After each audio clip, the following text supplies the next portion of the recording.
ऋषिवरमानस हंस चराचर जनन स्थिति लय कारणभो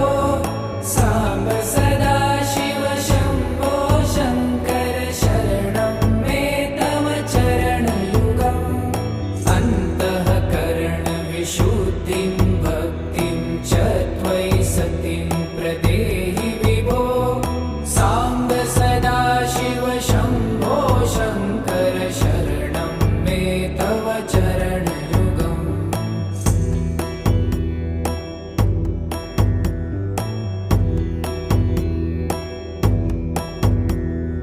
करुणा